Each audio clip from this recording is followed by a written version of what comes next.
আমাদের পরিবারে অনেকে অনেক সময় বড় রোগে আক্রান্ত হন, যেমন cancer, brain tumour, liver cirrhosis ইত্যাদি। এই ধরনের রোগের চিকিৎসার ক্ষেত্রে অনেকে তার পুরো সম্পদ বিক্রি করে ফেলে, নিঃস্ব হয়ে যায়। শরীর দৃষ্টিকোণ থেকে কতটুকু সম্পদ ব্যয় করা উচিত এবং ইসলামের নির্দেশনা কি? যদি আল্লাহ না করুন কেউ দুরারোগ্য ব্যাধিতে আক্রান্ত হন, তার চিকিৎসায় লক্ষ লক্ষ টাকার দরকার হয়, তার জমি জমা বিক্রি করা লাগে, প্রশ্নকর্তা ভাইয়ের জানার বিষয় হলো তার টোটাল অ্যাসেট থেকে কত পার্সেন্ট তার নিজের ট্রিটমেন্টে খরচ করা যাবে। এর উত্তর হলো এর কোনো পার্সেন্টেজ শরীয়ত ঠিক করে দেয় নাই। তার ট্রিটমেন্টের জন্য যদি তার টোটাল সম্পদও বিক্রি করা লাগে, সেটা বিক্রি করার অধিকার ইসলাম তাকে পরিপূর্ণভাবে দিয়েছে। মানুষের সম্পদের ক্ষেত্রে শরীয়ত তাকে এতটা স্বাধীনতা দিয়েছে যে তার সম্পদ কি করবে না করবে এক্ষেত্রে কারোর সেখানে কোনো নাক গলাবার অধিকার, সন্তানদের এটা বলার অধিকার নাই যে বাবা তুমি নিজে চিকিৎসা সব খরচ করবে, আমরা কি করব, এটা বলার অধিকার নাই। অনেক কুলাঙ্গার সন্তান আছে, বাবার এরকম সিরিয়াস পর্যায়ে হয়ে গেলে জমি বিক্রি করতে দেয় না, বরং বাধা দেয়। আছে না নাই? মনে রাখবেন, বাপদাদার সম্পদ দিয়ে মানুষ ধনী হয় না, হলেও সেটা সাস্টেইন করে না, টেকসই হয় না। মানুষ নিজস্ব চেষ্টায় আল্লাহর অনুগ্রহে ধনী হয়।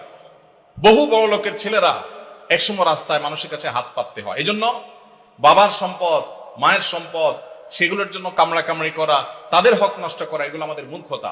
তবে হ্যাঁ, কেউ যদি মনে করেন যে দুরারোগ্য ব্যাধিতে আমি আক্রান্ত হয়েছি, এখানে ট্রিটমেন্ট করে আসলে লাভ হবে না, ডাক্তারদের অ্যাসেসমেন্ট অনুযায়ী মৃত্যুই নিশ্চিত এবং জটিল পরিস্থিতি, তাহলে সেক্ষেত্রে আমার বাচ্চারা তারা অসহায় হয়ে যাওয়ার চাইতে আমি সুন্নত হিসাবে ট্রিটমেন্ট করি, কিন্তু খুব বেশি অ্যাগ্রেসিভলি ট্রিটমেন্টের জন্য খরচ করবো না। এটা যদি কেউ সিদ্ধান্ত নেয় তো সেই এখতিয়ারও শরীয়ত ওই ব্যক্তিকে দিয়েছে, অবস্থা বুঝে তিনি ডিসিশন নেবেন।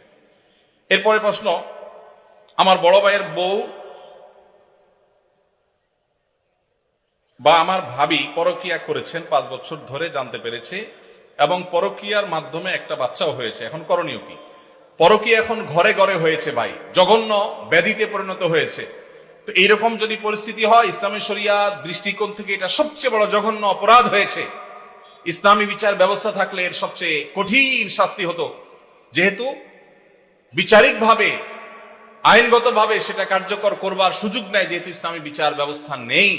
এজন্য এটার বিচারের ভার কোন এলাকার কোন মোড়ল মাতবর কেউ নিজের হাতে নেওয়ার অধিকার কারোর নাই, সুযোগ নাই, খবরদার। তবে এইরকম পাপিষ্ঠ তার সাথে সংসার করার বিষয়ে যদি সে চরিত্রহীন এটা সাব্যস্ত হয়, তার চরিত্র সংশোধনের আশা না থাকে, তাহলে তাকে ডিভোর্স দিয়ে ভিন্ন কোনো চিন্তা তার স্বামী করতে হবে।